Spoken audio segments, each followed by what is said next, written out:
William Carter's heart sank as he watched the voting numbers appear on the massive display screen.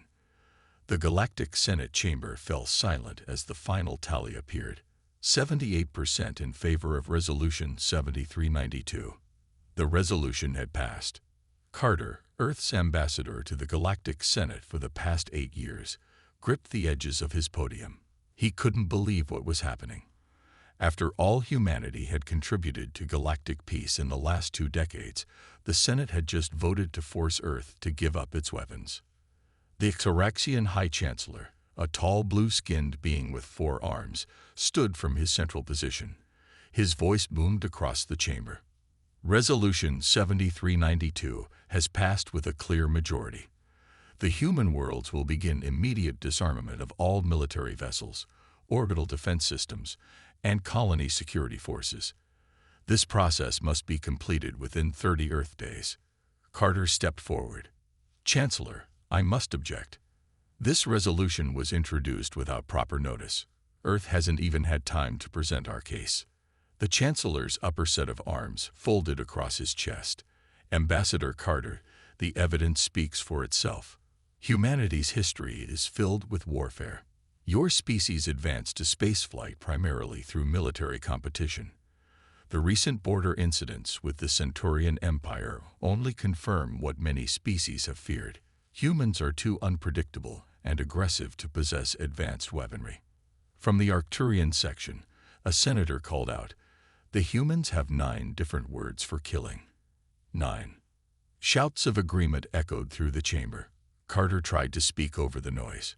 Many species have violent histories. The Dravix hierarchy fought 3 civil wars before. The Dravix evolved past violence 8 centuries ago, interrupted a senator from the Plagarian Alliance. Humans were bombing each other less than 200 years ago. You are children playing with fire. Carter felt sweat forming on his brow. This wasn't a fair hearing. It was an ambush. He scanned the chamber, looking for allies. The Proxima delegation avoided his gaze. The Eridani representatives were whispering among themselves. Only the Arcadian delegation seemed troubled by the proceedings. The Chancellor raised all 4 arms, silencing the chamber. Ambassador Carter, the Senate has spoken. Humanity will disarm. Senate observers will arrive at Earth in 3 days to begin monitoring the process. You have 48 hours to inform your government of our decision. And if we refuse? Carter asked, though he already knew the answer. The Chancellor's face hardened. Then the Senate will impose Level 5 trade sanctions on all human worlds. If that fails to persuade your people, a blockade will follow. The Senate has authorized military intervention as a final measure. Murmurs spread through the chamber. Military intervention was rarely approved. Carter realized the depth of fear his species had somehow inspired. Chancellor, may I at least appeal for more time? 30 days is not enough tow. The time frame is not negotiable. The Chancellor cut him off. The Senate has concerns that with more time, humans might hide weapons or develop new ones. 48 hours, Ambassador. That is all the time you have to relay our decision to Earth. The Chancellor brought down his ceremonial staff, officially ending the session. The chamber began to empty, senators and representatives filing out in groups. Many shot suspicious glances at Carter as they passed. An aide rushed to Carter's side. "Sir, we need to send an emergency transmission to Earth immediately." Carter nodded, still stunned. "Get me a secure channel to President Winters. Mark it highest priority." As they hurried toward the communication center, Carter's mind raced. The resolution wasn't just unfair, it was suspicious. Earth had been careful in its dealings with other species. Yes, there had been the border dispute with the Centaurians, but that had been resolved peacefully. Something else was happening here. "Sir," his aide said quietly, "I overheard the Rigelian delegate mention the Triskelion conglomerate before the vote. They seemed nervous." Carter's eyes narrowed. The Triskelion conglomerate, the largest weapons manufacturer in the galaxy. Why would they want humans disarmed? What were they afraid of? "Get me everything we have on Triskelion's recent activities," Carter said as they reached the communication center. I need to give the president more than just bad news. I need to give her something to work with. He took a deep breath as the communication officer began establishing the secure link to Earth. Humanity was about to face its greatest challenge since joining the galactic community. Carter just hoped Earth would be ready. President Allison Winters stared at the holographic display, showing Ambassador Carter's grim face. The emergency meeting room in the White House basement fell silent as Carter finished his report. 30 days, she repeated. They expect us to disarm every ship, station, and colony in 30 days. Yes, Madam President, Carter said. I tried to negotiate for more time, but they wouldn't budge. Winters looked around the table at the United Earth Defense Council members. Admiral Frank Powell, a stern man with gray hair and a jawline like carved stone, seemed ready to explode. Lisa Martinez from the Diplomatic Corps was already scribbling notes. Kevin Owens, the intelligence director, sat perfectly still, his face unreadable. Admiral Powell, your thoughts? Winters asked. Powell slammed his fist on the table. This is outrageous. We can't disarm.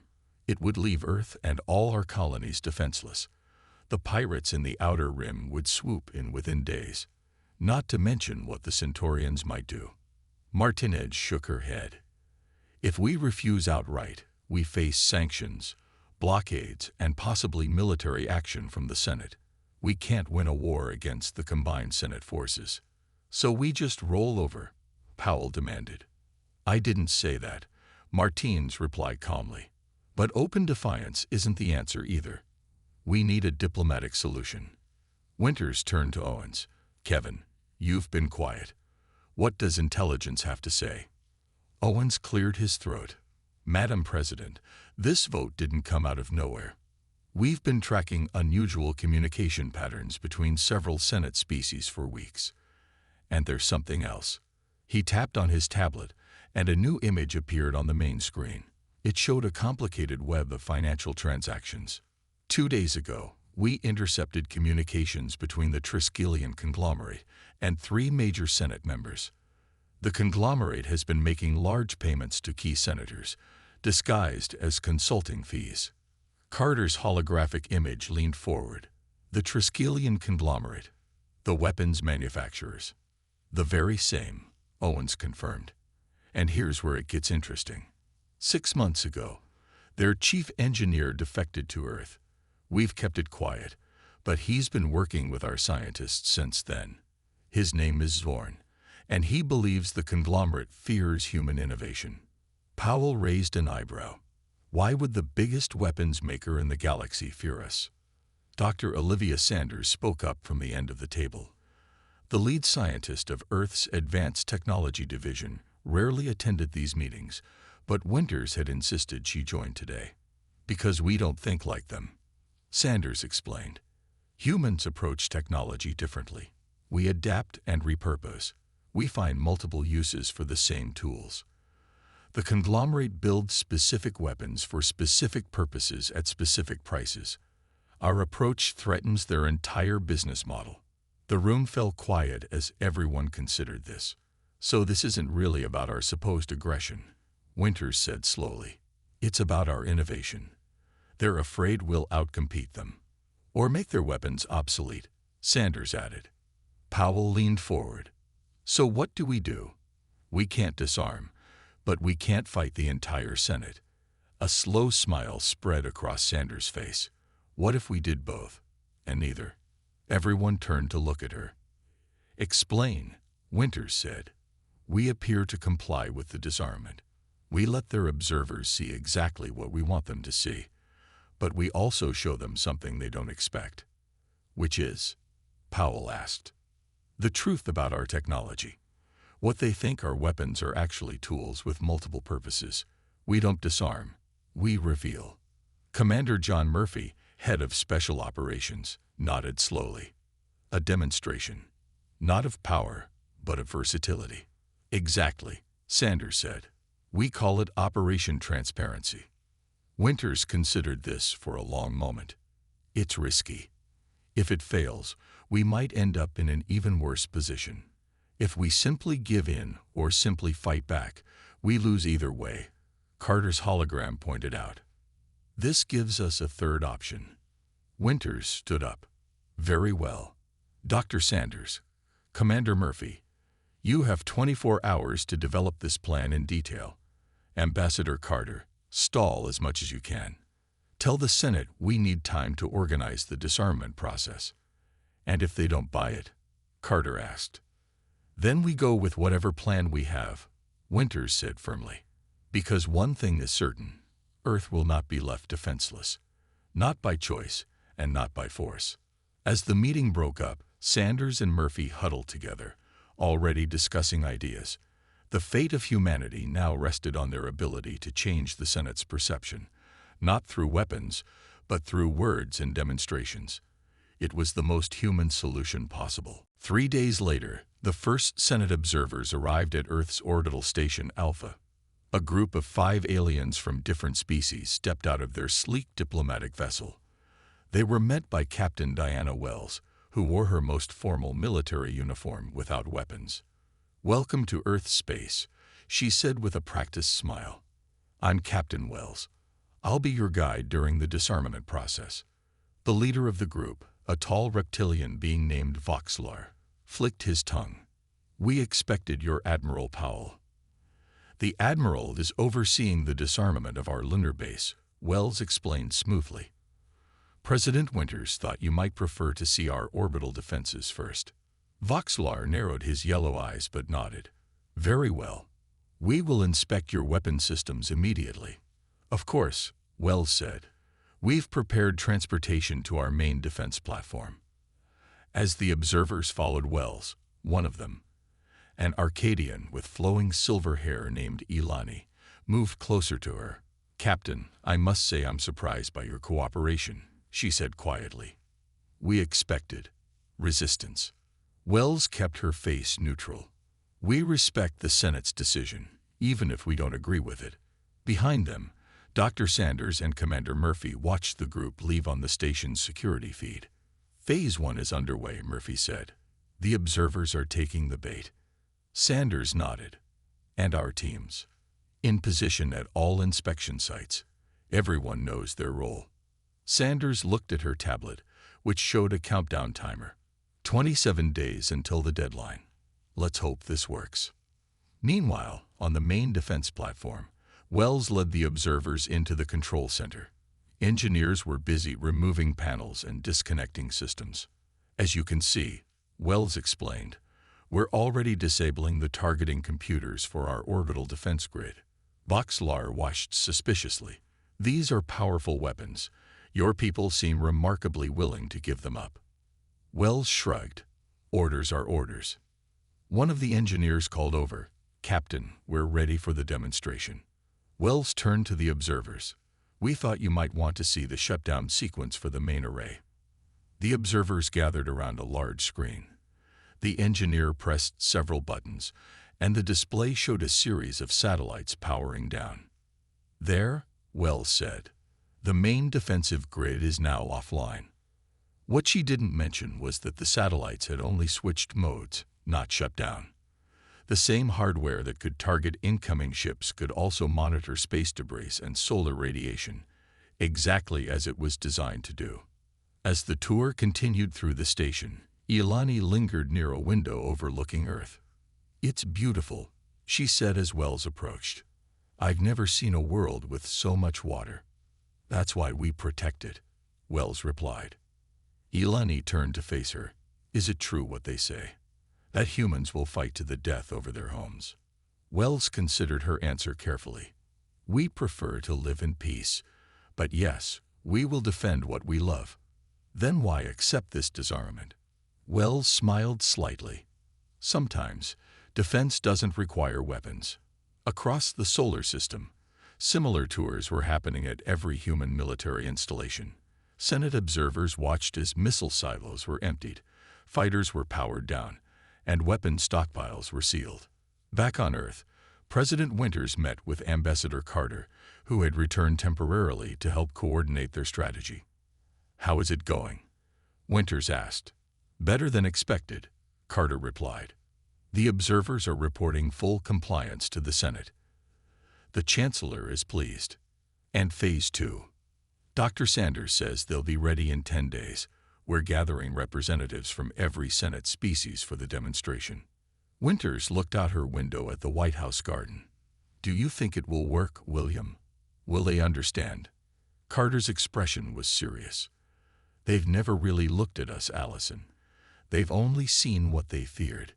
It's time they saw the truth. And if they still demand we disarm after seeing the truth. Carter was quiet for a moment. Then at least we tried peace first.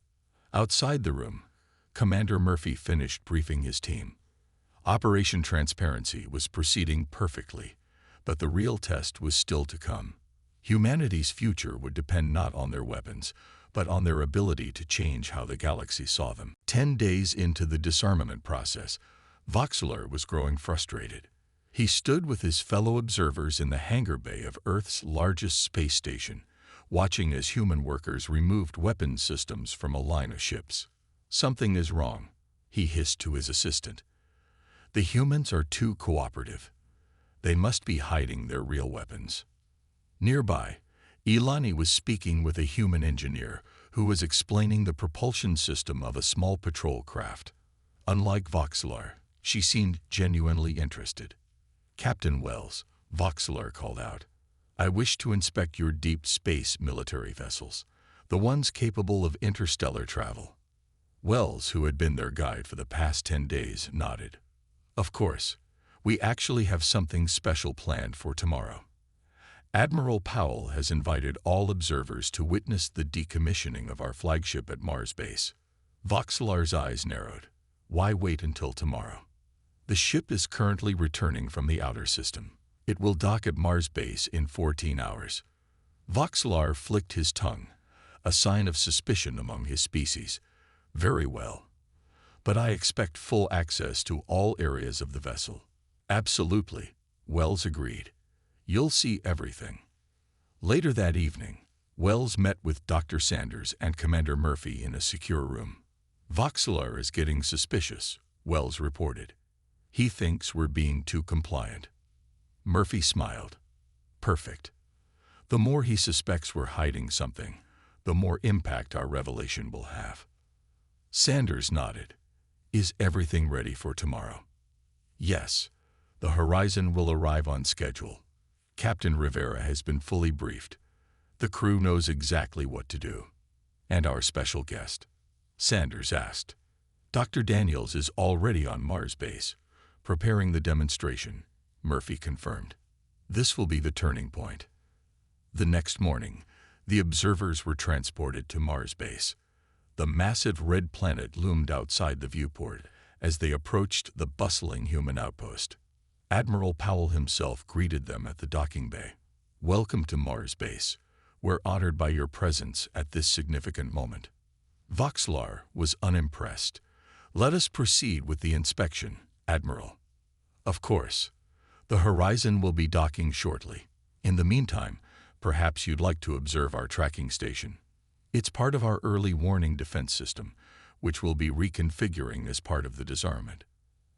As they entered the tracking station, a large screen showed a ship approaching Mars. The observers watched as the sleek vessel, nearly half a mile long, slowed and prepared for docking. That's the Horizon, asked one of the observers, a squid-like being from a water world. It's enormous for a warship. It's not just a warship, Powell explained.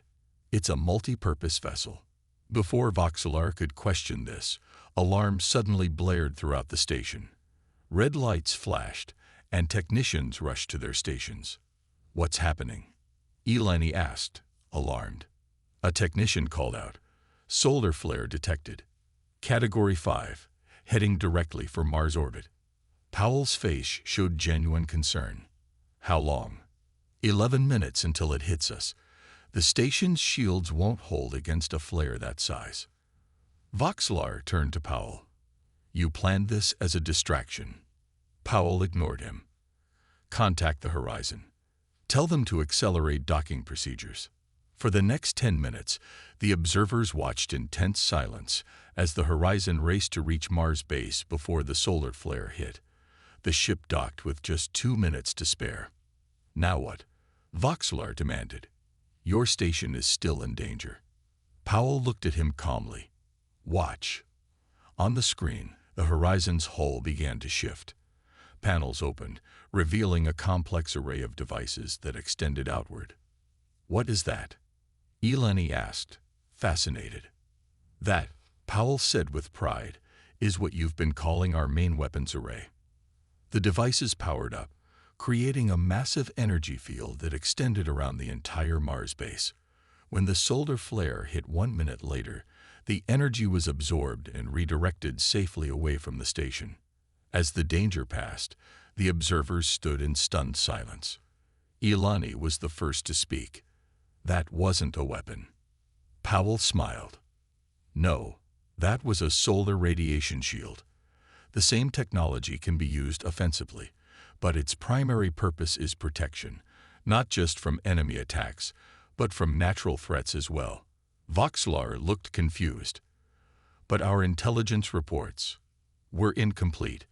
Powell finished for him, perhaps deliberately so. The Admiral turned to the observers. Ladies and gentlemen, welcome to the real tour of humanity's technology.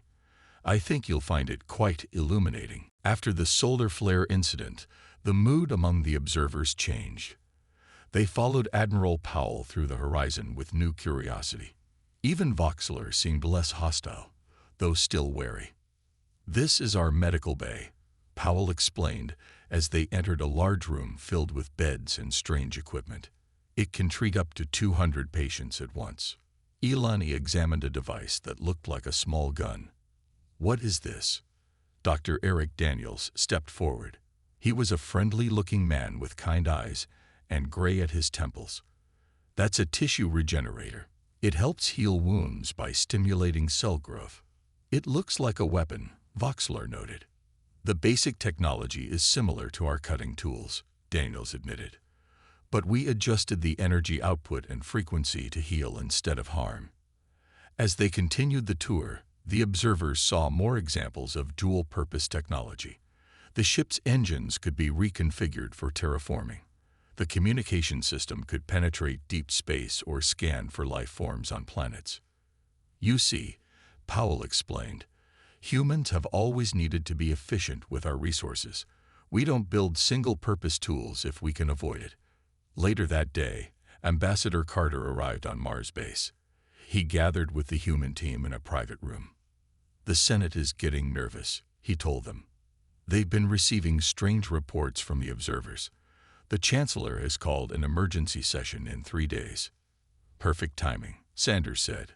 We're ready for Phase 2. Are you sure about this? Powell asked. Once we reveal everything, there's no going back. Sanders nodded firmly. It's time the galaxy sees us as we really are. The next morning, Dr. Daniels invited the observers to a special demonstration. They gathered in a large testing chamber where a human stood wearing what looked like battle armor. This is standard gear for our Marines, Daniels explained. What you're about to see is how adaptable our equipment really is. The Marine, a woman named Sergeant Green, began a demonstration. First, she showed how her armor could withstand extreme temperatures and pressures. Then, with a few quick adjustments, she converted parts of it into tools, medical equipment, construction devices, even farming implements. Our Marines aren't just soldiers, Daniels explained. They're explorers, builders, and sometimes even diplomats. Their equipment reflects that. Eleni was clearly impressed. On my world, warriors only train for battle. Nothing else. On Earth, Powell said, our warriors need to be prepared for anything. Space is dangerous in many ways. Combat is just one of them. The final day of the observers' tour came quickly.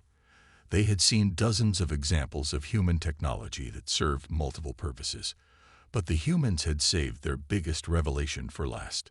Ambassador Carter led the observers to a meeting room where President Winters waited on a video screen. The Senate observers were surprised to see her. Distinguished representatives, Winters greeted them. Thank you for your patience these past 2 weeks. Tomorrow marks the halfway point of our disarmament period. Before you return to report to the Senate, there's one more thing we'd like to show you. She nodded to Carter, who pressed a button. A holographic image appeared in the center of the room, showing a massive space installation. This, Carter said, is the Helios array. Your intelligence reports probably identified it as Earth's most powerful weapon, our so-called doomsday device. Voxlar leaned forward. Yes, capable of destroying entire planets, according to our information. Not quite, Carter said. Dr. Sanders, would you explain? Dr. Sanders stepped forward. The Helios array doesn't destroy planets. It rejuvenates dying stars. The room fell silent. Sanders continued, it can extend the life of a fading sun by thousands of years. We built it to save worlds, not destroy them. Sanders manipulated the hologram to show the array in action, directing energy into a simulated star, stabilizing its core. This technology could save billions of lives across dozens of species, she explained. Civilizations that would otherwise have to abandon their homeworlds could continue to thrive. Ilani's voice was quiet with wonder. And the Senate wanted you to dismantle this. Yes, Carter said, because someone told them it was a weapon. Who? Voxlar demanded, his earlier suspicion now redirected. Carter looked at him gravely.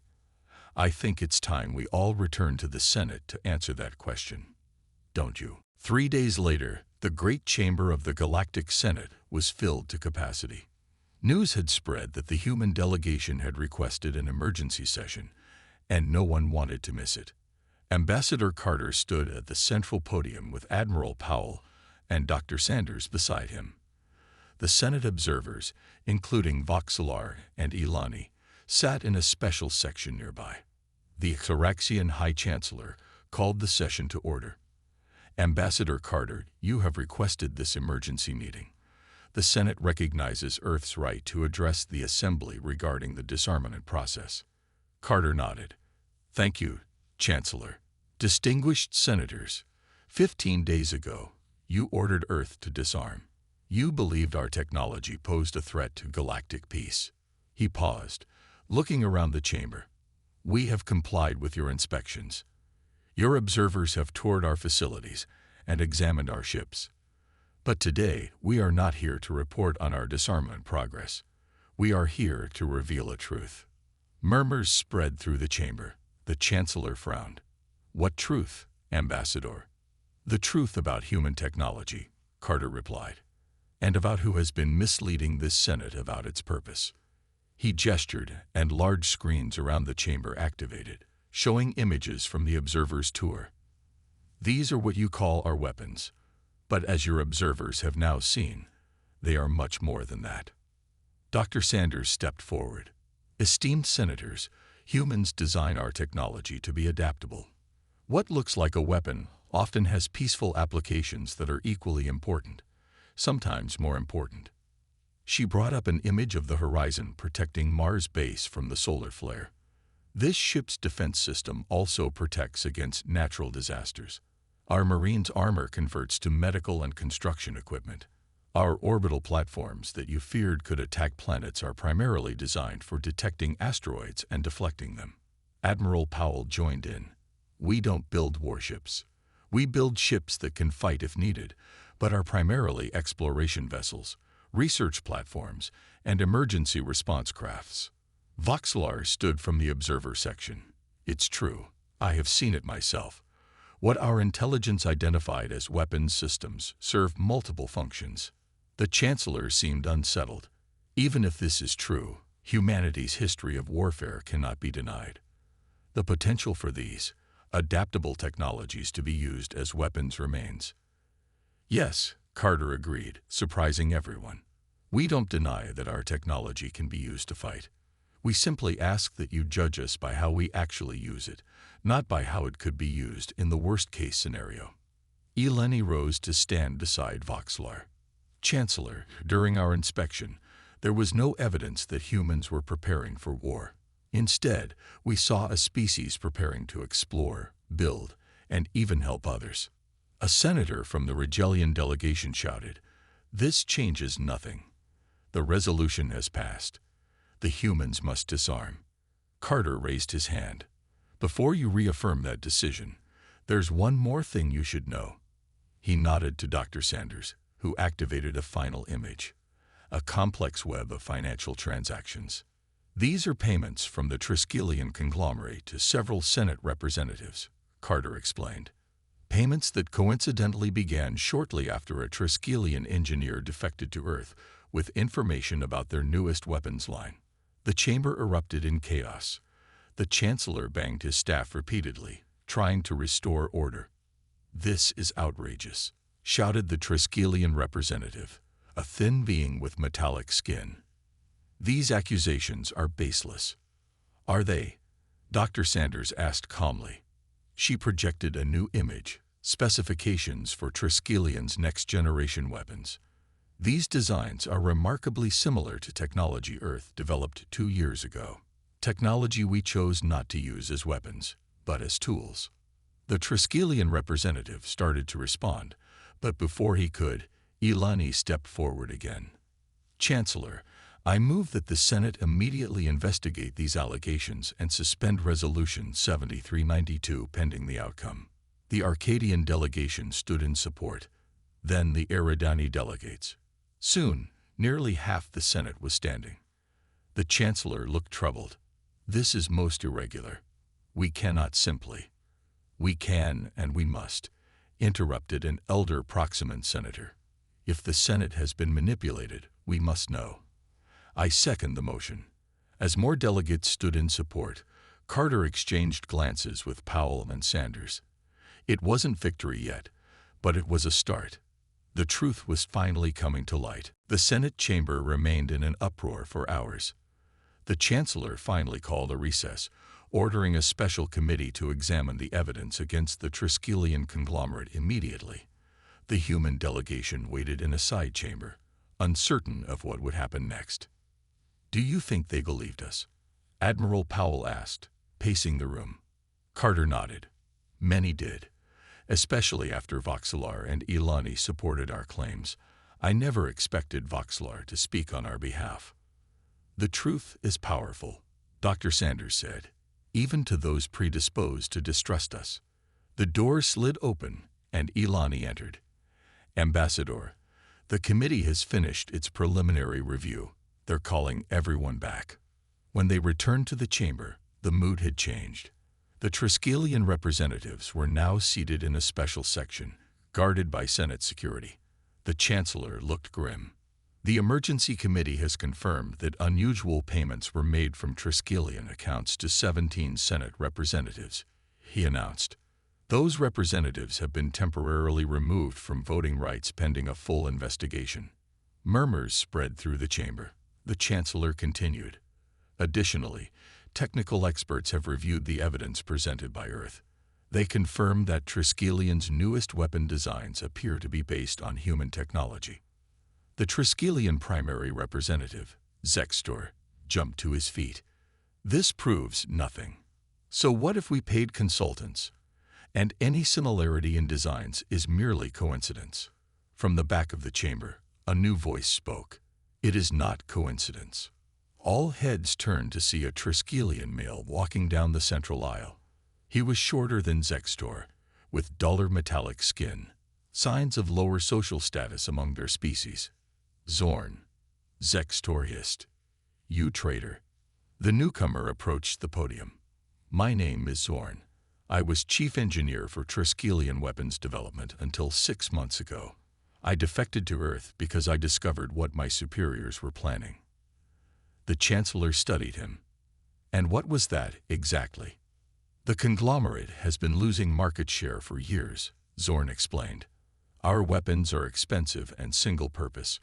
When we discovered human technology, adaptable, efficient, multi-purpose, we realized they could eventually make our products obsolete."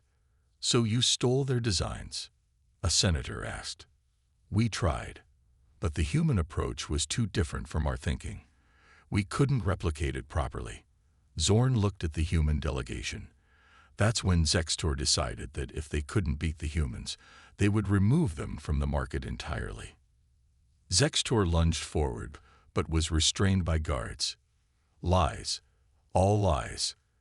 Zorn continued calmly. The conglomerate created false intelligence reports about human weapons. They bribed key senators to support the disarmament resolution. They even funded the border incidents with the Centaurians to make humans appear aggressive. The chamber erupted again. This time, the Chancellor needed several minutes to restore order. When quiet returned, he looked troubled. These are serious accusations. If true, they represent a grave corruption of Senate processes. An elderly Arcadian senator stood slowly. Chancellor, I have served in this body for 97 years. I have never witnessed such manipulation. I move that Resolution 7392 be suspended immediately. Seconded, called several voices at once. The Chancellor nodded. Very well. We will vote on suspending the resolution. Those in favor. Wait, it was Zextor again, his metallic face contorted with rage. You fools. Don't you understand what will happen if humans spread throughout the galaxy with their technology? They will change everything. Our entire economic system. We'll have to adapt, finished Carter, just like our technology does. The vote was overwhelming. With the bribed senators removed, Resolution 7392 was suspended by an 84% majority. The disarmament order was officially on hold pending a full investigation. After the session ended, Carter found Ilani waiting for him in the hallway. Ambassador, that was impressive, she said.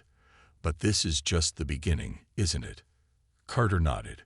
The Triskelion conglomerate will face justice. But more importantly, the Senate now has a chance to truly understand Earth and our approach to technology. And perhaps, Ilani suggested, learn from it. 6 months passed quickly. The Galactic Senate chamber looked different now. The speaking podium had been redesigned with input from various species, including humans. It symbolized the changes that had swept through galactic politics. Ambassador Carter stood at this new podium, addressing a full session of the Senate. Beside him was President Winters, making her first visit to the Senate since the disarmament crisis. Distinguished senators, Carter said, 6 months ago, this body nearly made a terrible mistake based on fear and misinformation. Today, we gather to celebrate a new understanding between our worlds. He gestured to a document displayed on the large screens. The Earth Doctrine, as many now call it, has been ratified by 89% of Senate members. This new approach to technology assessment focuses on potential benefits rather than potential threats. President Winters stepped forward. Under this doctrine, technology will be judged by its capacity to create, protect, and improve lives, not by its capacity to destroy. Around the chamber, most senators nodded in agreement. The Triskelion section remained notably empty. After the investigation, the conglomerate's leadership had faced justice. Their corporations were now under new management, with Zorn leading efforts to redirect their manufacturing toward multi-purpose technologies. The Chancellor, who had nearly lost his position over the scandal, spoke next. We also celebrate today the formation of the new Galactic Security Council, which will oversee matters of shared defense and technological cooperation. He read from a list. The Council will include representatives from the Arcadian Alliance, the Proxima Confederation, the Eridani Union, the Draxian Hierarchy, and Earth. Admiral Powell, now appointed as Earth's representative to this council, stood to applause from many senators. Beside him stood Voxlar, who had been chosen to represent the Draxian hierarchy. Former enemies, they now worked closely on security protocols that protected all species. After the formal proceedings, a celebration was held in the Great Hall. Dr. Sanders found herself speaking with Ilani, who had become Earth's strongest ally in the Senate. The Helios array test was successful, Sanders told her. We stabilized a dying star in the Cygnus sector. 3 inhabited worlds that would have been abandoned within a century now have thousands of years of life ahead. Ilani smiled. My people have begun studying your adaptive approach to technology. It's not easy for us. We've specialized for so long, but we're learning. Across the room, Commander Murphy chatted with a group of young officers from various species. They had all signed up for the new exchange program, where military personnel would train with forces from other worlds. On Earth, we have a saying, Murphy told them. The best weapon is the one you never have to fire, but the best tool is the one you can use every day. As the celebration continued, President Winters and Ambassador Carter stepped out onto a balcony overlooking the capital city of the Senate world. Did you ever imagine this outcome when you were first given that disarmament order? Winters asked. Carter shook his head. Never. I thought we might avoid the worst. But this, a complete reversal, with Earth now helping to lead galactic policy. It's beyond what I hoped for.